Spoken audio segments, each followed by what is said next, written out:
ബിസ്മില്ലാഹിർ റഹ്മാനിർ റഹീം അൽഹംദുലില്ലാഹി റബ്ബിൽ ആലമീൻ വസ്സലാത്തു വസ്സലാമു അലാ സയ്യിദിൽ അംബിയാഇ വൽ മുർസലീൻ വഅലാ ആലിഹി വസഹ്ബിഹി അജ്മഈൻ അമ്മാ ബഅദ്.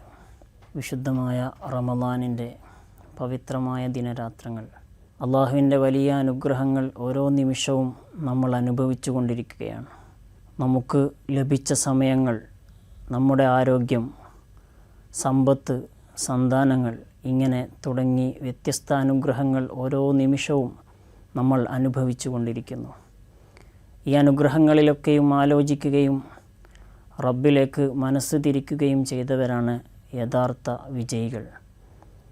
ഈ അനുഗ്രഹങ്ങളുടെ കൂട്ടത്തിൽ ഏറ്റവും പരിഗണനീയമായത്, പലപ്പോഴും പല ആളുകളും ആലോചിക്കാതെ പോകുന്ന അനുഗ്രഹമായി തിരുനബി സല്ലല്ലാഹു അലൈഹി വസല്ലമ തങ്ങൾ പരിചയപ്പെടുത്തിയതാണ് ഒഴിവു സമയം.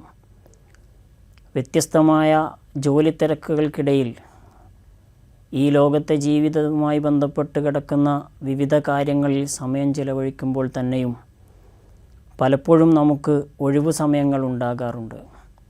ഈ സമയങ്ങളെ ക്രിയാത്മകമായി വിനിയോഗിക്കുന്നതിൽ പലപ്പോഴും പലരും പരാജയപ്പെടുന്നു. ഇതാണ് നബി സല്ലല്ലാഹു അലൈഹി വസല്ലമ തങ്ങൾ രണ്ട് അനുഗ്രഹങ്ങളിൽ ഭൂരിഭാഗം ആളുകളും വഞ്ചിതരാണ് എന്ന് പറഞ്ഞത്. ഒന്ന് ആരോഗ്യവും മറ്റൊന്ന് ഒഴിവു സമയവുമാണ്. സമയങ്ങളെ ക്രിയാത്മകമായി ഉപയോഗിക്കുക. ഓരോ സമയത്തിനും വ്യത്യസ്തങ്ങളായ മഹത്വങ്ങൾ വിശുദ്ധ ഇസ്ലാം മുന്നോട്ട് വെക്കുന്നുണ്ട്. ഓരോ സമയവും മറ്റു സമയത്തിൽ നിന്ന് വ്യത്യസ്തമാണ്. ഓരോ സമയത്തിനും ചെയ്യേണ്ട കർമ്മങ്ങൾ വ്യത്യാസമുണ്ട്. ജോലി ചെയ്യേണ്ട സമയമുണ്ട്, ഉറങ്ങേണ്ട സമയമുണ്ട്, ഇബാദത്തുകളാൽ ധന്യമാക്കേണ്ട സമയമുണ്ട്. ഓരോ സമയത്തും എന്താണ് ചെയ്യേണ്ടത് എന്ന് തിരിച്ചറിയുകയും തങ്ങളുടെ ടൈം ടേബിൾ കൃത്യമാക്കുകയും ചെയ്യുകയാണ് ഒരു യഥാർത്ഥ വിശ്വാസി ചെയ്യേണ്ടത്. ആ സമയങ്ങളുടെ കൂട്ടത്തിൽ ഏറ്റവും സുപ്രധാനമായ സമയമാണ് രാത്രിയുടെ അവസാന പകുതി. സമയത്തെയും സ്ഥലങ്ങളെയും അതിൻ്റെ ബഹുമാനം ഉൾക്കൊണ്ടുകൊണ്ട് ആരാധനകളാൽ ധന്യമാക്കുകയാണ് ഒരു യഥാർത്ഥ വിശ്വാസി ചെയ്യേണ്ടത്. വിശുദ്ധമായ റമളാൻ പ്രവേശിക്കുന്നതോടുകൂടെ ആ സമയത്ത് ചെയ്യുന്ന കർമ്മങ്ങൾക്ക് വലിയ പ്രാധാന്യവും മഹത്വവുമുണ്ട് എന്ന ബോധ്യത്തിൽ നിന്നുകൊണ്ട് കൂടുതൽ കർമ്മങ്ങളിലേക്ക്, കൂടുതൽ പ്രതിഫലാർഹമായ കാര്യങ്ങളെക്കുറിച്ച് അന്വേഷിച്ചുകൊണ്ട് ആ സമയങ്ങളൊക്കെയും അത്തരം കർമ്മങ്ങളാൽ ധന്യമാക്കുകയാണ് ഒരു വിശ്വാസി ചെയ്യുന്നത്. ഇവിടെയാണ് സമയത്തിൻ്റെ പ്രാധാന്യം. സമയം, ഓരോ സമയത്തെയും ഏതിനു വേണ്ടി ഉപയോഗിക്കണം എന്നതിനെക്കുറിച്ച് നമുക്ക് ധാരണയുണ്ടാകേണ്ടത്. ഓരോ പ്രവർത്തനങ്ങളെക്കുറിച്ചും ആ സമയത്ത് ആ പ്രവർത്തനം ചെയ്യുന്നത് കൊണ്ട് നമുക്കുണ്ടാകുന്ന ഫലങ്ങളെക്കുറിച്ച്, പ്രതിഫലങ്ങളെക്കുറിച്ച് നമുക്ക് അറിവുണ്ടാകേണ്ടത്. നബി സല്ലല്ലാഹു അലൈഹി വസല്ലമ തങ്ങൾ പറഞ്ഞതായി നമുക്ക് കാണാൻ കഴിയും.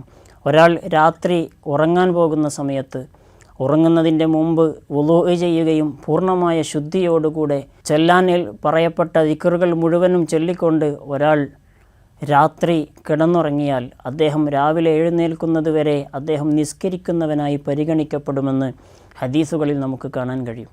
ആലോചിച്ചു നോക്കൂ, നമ്മൾ ഉറങ്ങുന്ന സമയത്ത് വളരെ ചുരുങ്ങിയ സമയം കൊണ്ട് നമുക്ക് ചെയ്യാൻ കഴിയുന്ന ഇത്തരം കർമ്മങ്ങൾ, അതിൻ്റെ ഫലം വളരെ വലുതായിരിക്കും. അത് ആ സമയത്ത് ചെയ്യാൻ പറഞ്ഞ കാര്യങ്ങൾ, ആ സമയത്ത് നമ്മളോട് പ്രവർത്തിക്കാൻ പറഞ്ഞ കാര്യങ്ങൾ എന്താണ് എന്ന് മനസ്സിലാക്കിക്കൊണ്ട് പ്രവർത്തിക്കുക എന്നതാണ് ഏറ്റവും പ്രധാനം. അത്തരമൊരു സമയമാണ് സുബ്ഹിൻ്റെ മുമ്പ് രാത്രിയുടെ രണ്ടാമത്തെ പകുതിയിലുള്ള സമയങ്ങൾ. തിരുനബി സല്ലല്ലാഹു അലൈഹി വസല്ലമ തങ്ങൾ ആ സമയത്തെ വല്ലാതെ പരിഗണിച്ചിരുന്നു എന്ന് നമുക്ക് ഹദീസുകളിൽ കാണാൻ കഴിയും. അവിടുത്തെ രാത്രി നിസ്കാരങ്ങൾ, ഈ സമയത്ത് എഴുന്നേറ്റ് നിന്നുകൊണ്ട് റബ്ബിലേക്ക് മനസ്സ് തിരിച്ച് അവിടുന്ന് നിസ്കരിച്ച നിസ്കാരങ്ങൾ, ഒരുപാട് നേരം എഴുന്നേറ്റ് നിന്ന് നൃത്തം വല്ലാതെ വർദ്ധിപ്പിക്കുകയും അങ്ങനെ നിന്നതിൻ്റെ പേരിൽ കാല് വീർത്ത് നീര് കെട്ടി അവിടത്തേക്ക് വേദനയുണ്ടാവുകയും ചെയ്ത സന്ദർഭം ആയിഷ ബീവി റളിയല്ലാഹു അൻഹ ചോദിച്ചത് നമുക്ക് ചരിത്രത്തിൽ കാണാൻ കഴിയും. എന്തിനാണ് അവിടുന്ന് ഇങ്ങനെ ഈ രൂപത്തിൽ കഷ്ടപ്പെടുന്നത് എന്ന ചോദ്യത്തിന് അവിടുന്ന് പറഞ്ഞ മറുപടി, എനിക്കെല്ലാം നൽകിയ ഈ റബ്ബിനോട് നന്നായി നന്ദി ചെയ്യുന്ന ഒരടിമയായി ഞാൻ മാറേണ്ടതില്ലയോ എന്ന ചോദ്യമായിരുന്നു. ഇവിടെയാണ് പ്രിയപ്പെട്ടവരെ, ഈ സമയത്തെ, ഈ വിശുദ്ധമായ റമളാനിൽ നമ്മൾ അത്താഴത്തിന് എഴുന്നേൽക്കുന്നവരാണ്. ഈ സമയത്ത് 2 റക്അത്ത് നിസ്കരിക്കാൻ അതൊരു പതിവ് ശീലമാക്കി ഈ റമളാനോടുകൂടെ മാറ്റിയെടുക്കാൻ നമുക്ക് കഴിയണം. ഈ ലോകത്തുള്ള സർവ്വതും ലഭിക്കുന്നതിനേക്കാളും ആ സമയത്ത് നിസ്കരിക്കുന്ന 2 റക്അത്തിന് പ്രതിഫലമുണ്ട് എന്ന് നമുക്ക് വായിച്ചെടുക്കാൻ കഴിയും. ഈ സമയത്ത് ചെയ്യേണ്ട കർമ്മങ്ങൾ, ഈ സമയത്ത് നമ്മൾ മാത്രമായി ഏകാന്തമായി നമ്മുടെ സൃഷ്ടാവിലേക്ക് മനസ്സ് തിരിക്കുന്ന സമയമാണ്. സാധാരണ കർമ്മങ്ങൾ അത് മറ്റുള്ളവരുടെ കണ്ണിൽപ്പെടുന്ന കർമ്മങ്ങളാവുകയും നമ്മുടെ മനസ്സിൽ മറ്റുള്ളവർ കാണട്ടെ എന്ന ആലോചനയുണ്ടാവുകയും ചെയ്യുമ്പോൾ അത് പ്രതിഫലത്തിന് ഭംഗം സംഭവിക്കുമെന്ന് നമുക്ക് ഹദീസുകളിൽ വായിക്കാൻ കഴിയും. എന്നാൽ ഈ സമയത്ത് ആരാരുമില്ലാതെ നമ്മൾ മാത്രമായി ഏകാന്തമായി നമ്മെ സൃഷ്ടിച്ച, നമ്മുടെ എല്ലാം അറിയുന്ന, നമ്മുടെ രഹസ്യവും പരസ്യവും അറിയുന്ന റബ്ബിലേക്ക് മനസ്സ് തിരിച്ചുകൊണ്ട് ആ റബ്ബിനോട് മുനാജാത്ത് നടത്താൻ, സംഭാഷണം നടത്താൻ നമുക്ക് സാധിക്കുക എന്നത് എത്ര മനോഹരമായ മധുരമുള്ള സമയങ്ങളായിരിക്കും, അനുഭവങ്ങളായിരിക്കും എന്ന ആലോചനയാണ് നമുക്കുണ്ടാകേണ്ടത്. ഈ സമയത്ത് എഴുന്നേൽക്കുക എന്നത് ഒരുപക്ഷെ പലപ്പോഴും നമുക്ക് പ്രയാസകരമായ കാര്യമായിരിക്കും. ഈ പ്രയാസം എന്തുകൊണ്ടുണ്ടാകുന്നു? ഒരുപക്ഷെ നമുക്ക് വലിയ ആഗ്രഹമുണ്ടായിരിക്കും. ആ സമയത്ത് എഴുന്നേറ്റുകൊണ്ട് അള്ളാഹുവിൻ്റെ മഹത്തുക്കളായ ആളുകൾ അവൻ്റെ റബ്ബിലേക്ക് തിരിയുന്ന സമയം എനിക്കും എൻ്റെ റബ്ബിലേക്ക് മനസ്സ് തിരിക്കണം എന്ന് ഒരുപക്ഷെ നമുക്ക് ആഗ്രഹമുണ്ടാകും. പക്ഷേ നമുക്ക് പലപ്പോഴും അതിന് കഴിയാറില്ല. എന്തുകൊണ്ട് എന്ന ആലോചനയിൽ മഹാനായ ഇമാം ഗസാലി റഹ്മത്തുള്ളാഹി അലൈഹി 4 കാര്യങ്ങൾ നമ്മെ ഉണർത്തുന്നുണ്ട്. ഒന്നാമത്തെ കാര്യം പാപങ്ങൾ വർജിക്കുക എന്നതാണ്. ഒരുപക്ഷെ നമ്മുടെ ജീവിതത്തിൽ സംഭവിച്ചു പോയ ഒരു പാപമായിരിക്കാം, ആ പാപം കാരണത്താലായിരിക്കാം നമുക്ക് തഹജ്ജുദിൻ്റെ സമയത്ത് എഴുന്നേൽക്കാൻ കഴിയാതെ പോകുന്നത്. ഒരു മഹാൻ പറഞ്ഞതായിട്ട് കാണാൻ കഴിയും, 5 മാസം എനിക്ക് തഹജ്ജുദ് നിസ്കരിക്കാൻ കഴിഞ്ഞില്ല. 5 മാസത്തെ തഹജ്ജുദ് നിസ്കാരം എനിക്ക് നഷ്ടപ്പെട്ടപ്പോൾ ആ വിഷമത്തിൽ എന്തുകൊണ്ടായിരിക്കും എന്നതിനെക്കുറിച്ച് ഞാൻ ആലോചിച്ചു. എനിക്ക് കാര്യം ബോധ്യപ്പെട്ടു. ആ 5 മാസങ്ങൾക്ക് മുമ്പ് ഞാൻ നോക്കുമ്പോൾ ഒരു മനുഷ്യൻ പൊട്ടിക്കരയുന്നുണ്ട്. അയാൾ റബ്ബിലേക്ക് തിരിഞ്ഞ് മനമുരുകി പൊട്ടിക്കരയുകയാണ്. ആ സമയത്ത് എൻ്റെ മനസ്സിൽ തോന്നിപ്പോയി, ഇദ്ദേഹം ആളുകൾ കാണാൻ വേണ്ടി കരയുകയാണ്. ആളുകൾ കാണാൻ വേണ്ടിയാണ് ഇദ്ദേഹം കരയുന്നത്, ആത്മാർത്ഥമായി കരയുകയല്ല എന്ന് എൻ്റെ മനസ്സിൽ അദ്ദേഹത്തെക്കുറിച്ചൊരു ചിന്തയുണ്ടായി. ആ ചിന്ത കാരണത്താൽ എൻ്റെ മനസ്സിൽ രൂപപ്പെട്ടതാണ്, അല്ലെങ്കിൽ എൻ്റെ ജീവിതത്തിൽ വന്ന മാറ്റമാണ് എനിക്ക് തഹജ്ജുദ് നഷ്ടപ്പെട്ടു പോവുക എന്നത്. നിങ്ങൾ ആലോചിച്ച് നോക്കൂ, മറ്റൊരാളെക്കുറിച്ച് അയാൾ എന്ത് ചെയ്താലും അദ്ദേഹത്തിൻ്റെ ബാഹ്യമായ കാര്യങ്ങൾ വെച്ചുകൊണ്ട്, അദ്ദേഹത്തിൻ്റെ ആന്തരികമായ ആലോചനകൾ അളക്കാതെ ബാഹ്യമായ കാര്യങ്ങളെ വെച്ചുകൊണ്ട് വിധിക്കുകയാണ് ഒരു മതവിശ്വാസി ചെയ്യേണ്ടത്. അതിൽ നിന്ന് മാറി ചിന്തിച്ചപ്പോൾ അദ്ദേഹത്തിൻ്റെ തഹജ്ജുദ് നിസ്കാരം എന്ന് പറയുന്ന ഏറ്റവും വലിയ നിസ്കാരം, ഏറ്റവും മഹത്വമേറിയ സമയത്തുള്ള ഒരു നിസ്കാരം അദ്ദേഹത്തിന് നഷ്ടപ്പെട്ടു പോവുകയാണ്. ഈ രൂപത്തിൽ പാപങ്ങളിൽ നിന്ന് മോചിതരാവണം. പാപങ്ങൾ ചെയ്തു പോയതിൽ സമ്പൂർണ്ണമായ ഖേദമുണ്ടാവുക എന്നതാണ് ഒരാൾ ചെയ്യേണ്ടത്. ഒരാളിലൊരു പാപം സംഭവിച്ചു പോയാൽ അതിന് ജീവിതത്തിൽ ചെയ്യില്ലെന്ന ദൃഢനിശ്ചയമുണ്ടാവണം. അത്തരം സാഹചര്യങ്ങളിൽ നിന്ന് മാറി നിൽക്കാനുള്ള ബോധപൂർവമായ ശ്രമങ്ങൾ ഉണ്ടാവണം. ഈ 3 കാര്യങ്ങൾ ഉണ്ടായിക്കഴിഞ്ഞാൽ തെറ്റിൽ നിന്നൊരാൾക്ക് മോചനം ലഭിക്കും, പാപമോചനം ലഭിക്കും. 4ാമത്, മനുഷ്യരുമായി ബന്ധപ്പെട്ട് കിടക്കുന്ന തെറ്റുകളാണെങ്കിൽ അത് അവരെ കൊണ്ട് തന്നെ പൊരുത്തപ്പെടിക്കേണ്ടതുണ്ട്. അങ്ങനെ മനുഷ്യരുമായി ബന്ധപ്പെട്ട കാര്യങ്ങളിൽ നിന്ന്, ഹക്കുകളിൽ നിന്ന്, ഇടപാടുകളിൽ നിന്നൊക്കെയും മോചനം ലഭിച്ചതിന് ശേഷം റബ്ബിലേക്ക് മനസ്സ് തിരിച്ച് ഒരാൾ റബ്ബിനോട് പറഞ്ഞാൽ ആ റബ്ബ് നമ്മുടെ വിളി കേൾക്കാൻ കാത്തിരിക്കുകയാണ്. അങ്ങനെ പാപമോചനം നേടിയ ഒരാൾ അദ്ദേഹത്തിൻ്റെ മനസ്സിൽ, അദ്ദേഹത്തിൻ്റെ ശരീരത്തിൽ തഹജ്ജുദ് നിസ്കാരത്തിന് വേണ്ടിയുള്ള ഒരുക്കങ്ങൾ അദ്ദേഹത്തിന് സാധ്യമാകും. 2ാമത്തെ ഒരു കാര്യം, നമ്മൾ പകൽ സമയങ്ങളിൽ ശരീരത്തെ ക്ഷീണിപ്പിക്കുന്ന, നന്നായി ക്ഷീണിപ്പിക്കുന്ന കാര്യങ്ങൾ ചെയ്യാതിരിക്കുക എന്നതാണ്.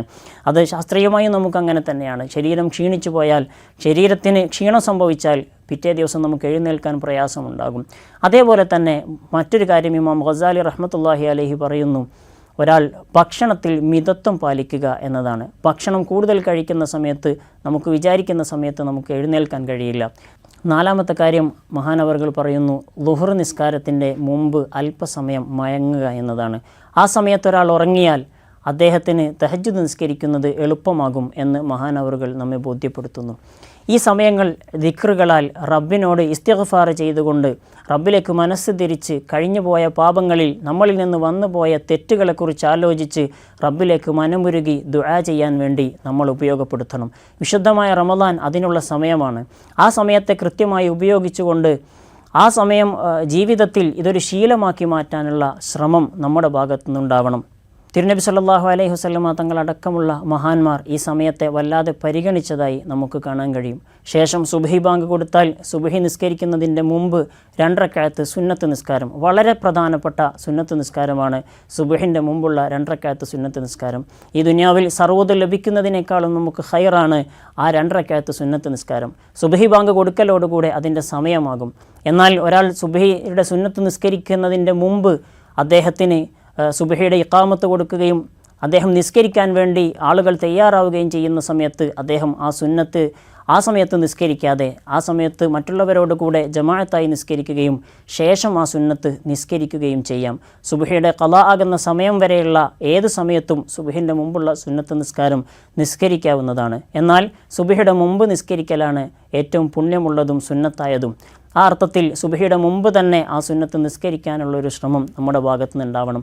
സുബ്ഹി നിസ്കാരത്തിന് ശേഷമുള്ള ദിക്റുകൾ മനസാന്നിധ്യത്തോടുകൂടെ ആ ദിക്റുകൾ ചൊല്ലുകയും ശേഷം ഉദയം വരെയുള്ള സമയം പരിപൂർണമായും ഇബാദത്തിലായി ഖുർആൻ പാരായണത്തിലായി ദിക്റുകളിലായി ചിലവഴിക്കുന്ന ആളുകൾക്ക് വലിയ പ്രതിഫലം തിരുനബി സല്ലല്ലാഹു അലൈഹി വസല്ലമ തങ്ങൾ വാഗ്ദാനം ചെയ്യുന്നുണ്ട്. അതുകൊണ്ട് തന്നെ ഈ വിശുദ്ധമായ റമദാനിൽ ഈ പവിത്രമായ സമയങ്ങളെ കൃത്യമായി ഉപയോഗിക്കാൻ നമുക്ക് സാധിക്കണം. ആ സമയത്ത് കിടന്നുറങ്ങി ആ സമയത്തിൻ്റെ പവിത്രതയെ നമുക്ക് നഷ്ടപ്പെട്ടു പോകരുത്. വിശുദ്ധമായ ഖുർആൻ പാരായണത്തിന് ഒരു ശീലമായി ഈ സമയങ്ങളെ നമ്മൾ ഉപയോഗിക്കണം. അങ്ങനെ നമ്മൾ വളരുക എന്നത് മാത്രമല്ല, നമ്മുടെ വീട്ടിലുള്ള പിഞ്ചുമക്കൾ, നമ്മുടെ വീട്ടിലുള്ള 7 വയസ്സിന് മുകളിൽ പ്രായമുള്ള മക്കൾ, അവരെ എല്ലാവരെയും ഈ ഒരു ശീലത്തിലേക്ക്, ഈ ഒരു നല്ല വഴിയിലേക്ക് കൊണ്ടുവരാൻ ഈ കാലത്തെ നമ്മൾ ഉപയോഗിക്കണം. അവർക്കും ഇതൊരു ശീലമാകണം. നമ്മെ കണ്ടുകൊണ്ട് അവർ ഇത്തരം ശീലങ്ങളിലേക്ക് വളരണം. അതിനുള്ള ഒരു കാലമായി, ആ ഒരു മാറ്റത്തിനുള്ള തുടക്കമായി വിശുദ്ധമായ ഈ റമദാൻ നമുക്ക് കാരണമാകണം. അല്ലാഹു സുബ്ഹാനഹു വ തആല അതിന് നമുക്ക് തൗഫീഖ് നൽകുമാറാകട്ടെ. ആമീൻ എന്ന് ദുആ ചെയ്ത് വആഖിറു ദഅവാന അനിൽ ഹംദുലില്ലാഹി റബ്ബിൽ ആലമീൻ.